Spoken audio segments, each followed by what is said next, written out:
Tous, bienvenue sur la chaîne Ethio Raime 300. Comme d'habitude, aujourd'hui nous avons un intéressant sujet à vous présenter.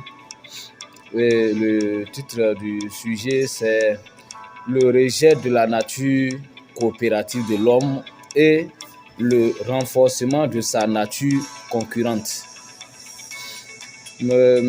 À la naissance, l'être humain naît seul, mais dans les bras de ceux qui l'ont dévancé ici sur terre.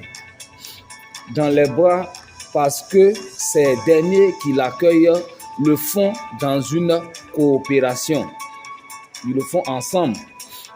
Mais pour sa croissance, ces mêmes personnes dites coopératives le placent dans un milieu de bataille concurrentielle où cet innocent, pour être épanoui, doit dépasser, battre, surpasser, écraser, voire tuer son semblable dans tout ce qu'il fera au détriment de la coopération dans laquelle il a vu le jour.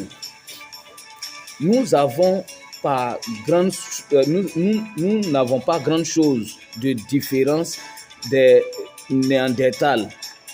Oui, c'est-à-dire les primitifs, les gens que nous appelons les gens d'avant, les sauvages, c'est comme ça on les appelait, ou des êtres barbares qui ont existé avant nous. Notre thème sera étayé sur plusieurs volets ici. Nous allons expliquer ça sur plusieurs plans. Nous allons prendre le plan scolaire. Celle qui renforce en premier cet état chez l'homme est l'école. À première vue, elle a l'air d'être bien innocente dans ses affaires. Mais détrompez-vous. Oui, l'école apparaît bien innocente dans le côté de... Ouais, elle a bien l'air innocente dans cette affaire, mais détrompons-nous. Elle est la coupable principale. Tout comme l'individu de caverne, l'enfant, c'est-à-dire l'homme, arrive à l'école dans sa tenue de combat, muni des armes apparemment inoffensives, mais très redoutables, à savoir une gourde, des stylos, des crayons et tout le reste, tout le complet que nous connaissons, tout empilé dans un sac, le plus souvent sous la recommandation de l'établissement d'accueil, c'est-à-dire l'école ici. Avec tous ces gadgets à sa portée, le gentil innocent enfant va subir un formatage mental, d'où le formatage se fait de manière très douce au fait, mais très dangereux pour ses semblables appelés pour ses semblables. Et ce formatage-là, nous l'appelons ici une formation. C'est une formation que nous recevons à l'école, bien sûr. L'individu en question va rire, même jouer avec ses camarades, mais rien ne change du fait que ceux-ci sont désormais ses pires ennemis dans son nouveau milieu de vie.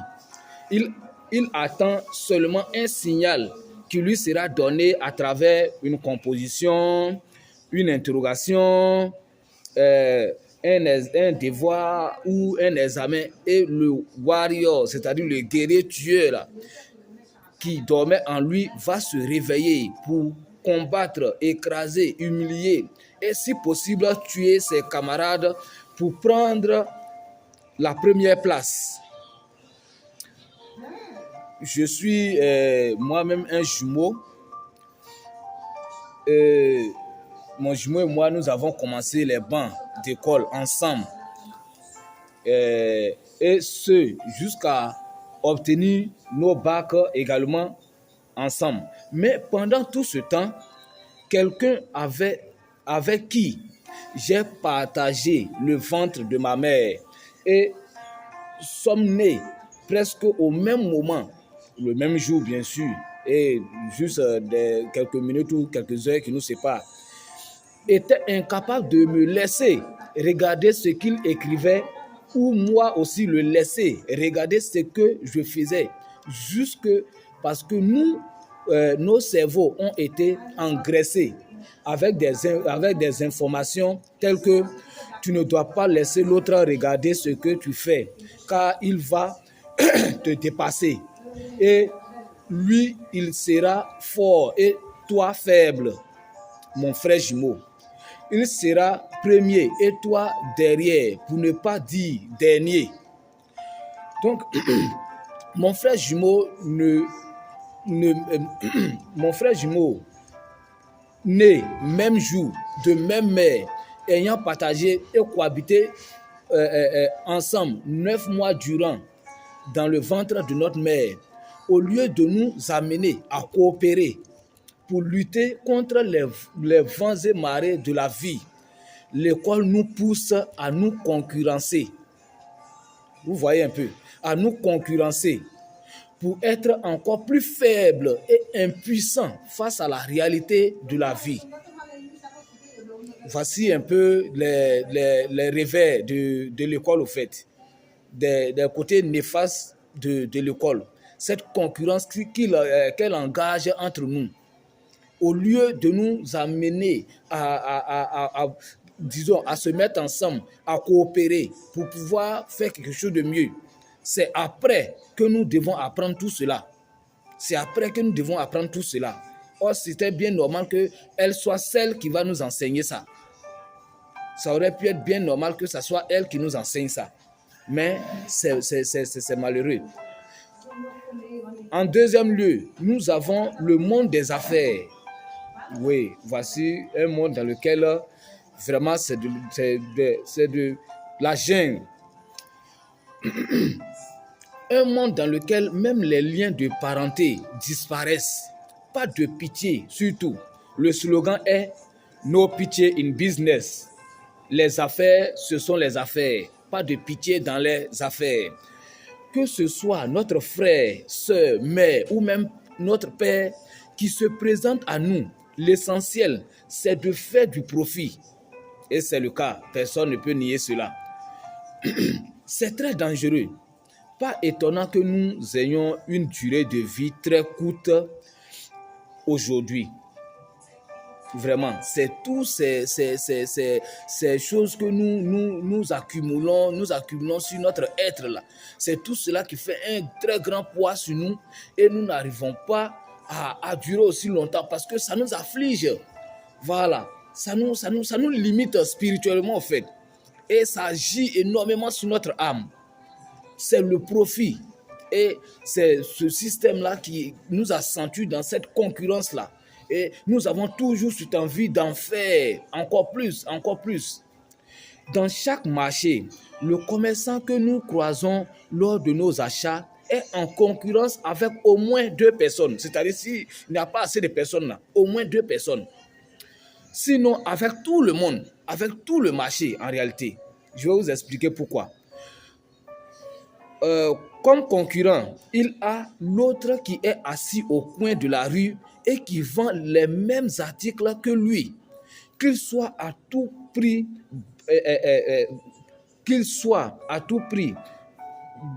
battre en l'arrachant, qu'il souhaite surtout, il souhaite à tout prix le battre en l'arrachant tous les clients pour tout, partout, les moyens de bord. Il y a plein même qui vont jusqu'à faire des sacrifices vraiment très dangereux et aller même se mettre dans n'importe quel type de secte s'il le faut. Tout ça pour attirer le maximum de clients et laisser les autres ne rien avoir. La sorcellerie à l'état brut. Oui, c'est malheureux, mais c'est à ça que nous assistons dans ce monde-là. Et aller même à impliquer la sorcellerie si nécessaire, comme je viens de l'expliquer. Et aussi toi, c'est-à-dire le client, toi qui es venu te présenter à lui, tu es aussi son concurrent, qu'il doit également battre dans un duel de prix. Il doit te battre dans un duel de prix. Et il peut aller même jusqu'à t'ensorceler pour que tu acceptes son prix, sans même discuter avec lui. Auparavant, Sans même discuter avec lui, tu arrives devant son article, il t'a tellement amadoué spirituellement, il t'a tellement fait endormir comme il se doit. Tout ce qu'il va te dire, tu acceptes et tu payes, tu quittes là. C'est une concurrence, te battre. Tout cela dans le but de pouvoir assurer du pain sur la table à manger pour ses enfants, sa femme et lui-même le soir. Il y a aussi le sport. Voilà, en troisième position, nous avons ce dernier-là. En un rien de temps, le sport a aiguisé aussi notre côté compétitif en nous, au point où ce n'est plus vu sous un angle de concurrence, mais un angle concurrentiel, mais un angle existentiel au fait. En aucun sport, il est demandé de coopérer, ou presque. Eux tous demandent la concurrence cruelle et même fait de son mieux pour que, une fois l'autre battu, il soit dans l'humiliation, dans la désolation, bref, dans tous ces états de négativité qui existent dans les mots. Et c'est même cela qui est l'objet de la réjouissance dans le camp dit victorieux. On fait tout possible pour mettre l'autre dans un mauvais état. Même notre joie, notre manière de manifester nos joies, tout ça là dans le but même de frustrer l'autre au maximum. Et des fois même, il y a certains, après cet échec-là, ils préfèrent même se tuer. Voilà, pour ne pas dire, ils vont même jusqu'à se tuer parce qu'ils ont été battus. Juste parce que l'idée de concurrence a été engagée ici. Regardons un peu ce que ça peut faire. Vraiment, quelle mentalité dans ce monde. Nous avons malheureusement dans cette liste la religion en quatrième position. Si un musulman et un chrétien ou un bouddhiste se croisent, nous voyons tout de suite la bataille de la véracité des dieux.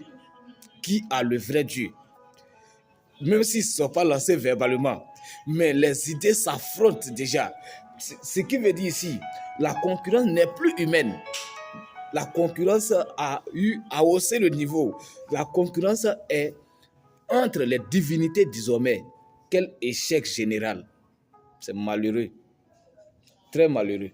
Nous avons souvent même eu le malheur d'entendre ces phrases. Je meurs pour ne pas que tu puisses croire en ton Dieu.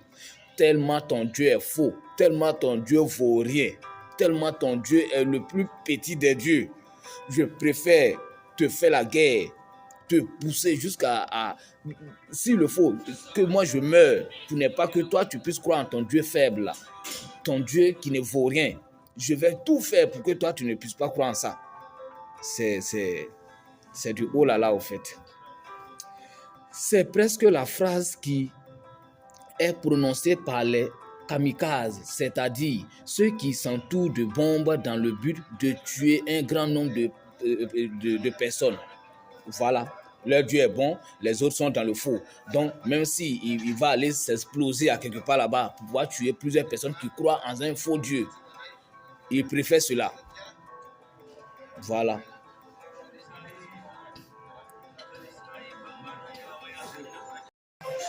Mon Dieu est le vrai. Il va m'envoyer au paradis. C'est les phrases que nous disons. Non, c'est le mien qui est véridique. C'est lui qui sauve et il va me sauver aussi. Il va me sauver. Concurrents des dieux. Ils sont assis là-bas. Ils n'ont rien à voir avec ça, mais nous les impliquons et nous les défendons. Moi, je pense que la vérité n'a pas à être défendue. La vérité, c'est la vérité. Quand tu finis de dire la vérité là, tu n'as rien à défendre. Peut-être que c'est toi-même qui te défends après. Sinon, ce n'est pas la vérité. La vérité n'a pas à se défendre. Voilà, parce que la vérité est la vérité. Mais ce n'est pas le cas dans ce monde-là. C'est nous qui devons nous charger de défendre la vérité. Voilà, jusqu'à aller même à se mettre en conflit avec tout le monde dans le but de défendre la vérité. Voilà, est-ce que c'est vraiment la vérité quand nous arrivons à ces points-là? Ce n'est plus la vérité. Il y a en dernière position plutôt, la concurrence générale ou la concurrence mondiale. Autrefois, l'Afrique était perçue comme le berceau de l'humanité. Mais il est clair aujourd'hui que le rôle a été légué à la Chine, qui est désormais l'entreprise de l'humanité. Voilà, c'est-à-dire, pourquoi l'entreprise ici? Là où tout ce qui est vendu ou acheté dans ce monde est fabriqué. Mais dans la lutte de qui va occuper la première place sur le plan mondial, notre planète commune est en train d'être malmenée. Voilà, malmenée, détruite. Nous, on cherche à être premiers. on cherche à être premiers entre nous. Mais nous sommes en train de détruire ce que nous avons en commun. Et finalement, quand on va finir de détruire là, et qu'on n'a plus là où même pointer les pieds, on verra qui sera le premier. Oh, vraiment, quelle conscience, quelle mentalité. C'est malheureux, au fait. C'est une faiblesse de conscience. C'est une faiblesse de conscience. Raison pour laquelle j'ai le prochain sujet qui sera, disons, l'inconscience collective. Nous continuons. Notre planète est en train d'être abusée, polluée, voire détruite pour parvenir à cette fin. Elle n'est pas la seule. Les autres pays, ici je parle de la Chine, elle n'est pas la seule. Les autres pays luttent corps et âme pour égaler celui ou ceux qui sont au sommet. Simplement parce que les êtres humains qui composent ces différents pays ont tous reçu une éducation de base selon laquelle, quel que soit ce que nous faisons ou quel que soit ce que tu fais, c'est être le premier qui est mieux ou meilleur, quel que soit le moyen utilisé et les dégâts causés avant d'y parvenir. Ce n'est pas important. C'est le fait d'être premier là qui est important. Tout ce que tu as eu à faire pour arriver là-bas n'est pas grave. Voilà. Et quelles que soient les conséquences que ça sera après, ce n'est pas important. L'essentiel, tu es arrivé au sommet là-bas. Point barre. Donc, ne jamais être dernier. Jamais. Jamais. Ça, c'est devenir une malédiction. Jamais être dernier. Étant donné que tu n'es pas seul. Mais toi, tu ne dois jamais être dernier. Ça, c'est la vie en général aujourd'hui.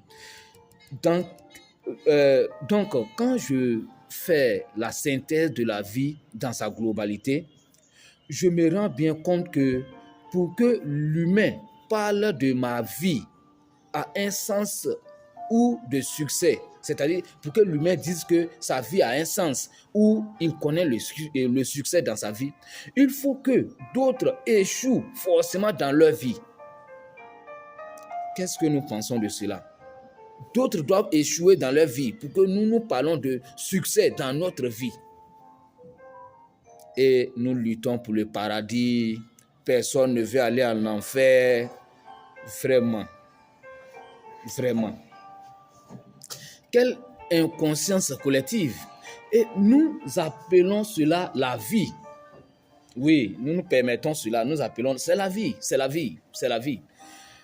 Qu'est-ce qui nous différencie donc des animaux qui régissent des lois qui sont régis plutôt par les lois de la jungle? Rien. C'est la même chose. C'est pratiquement une jungle. C'est une vraie inconscience collective, car cela traduit que nous sommes tous perturbés dans la concurrence au lieu de coopérer. Oui, nous devons coopérer. En tant qu'être humain, nous devons coopérer pour nous faire amener à un bien.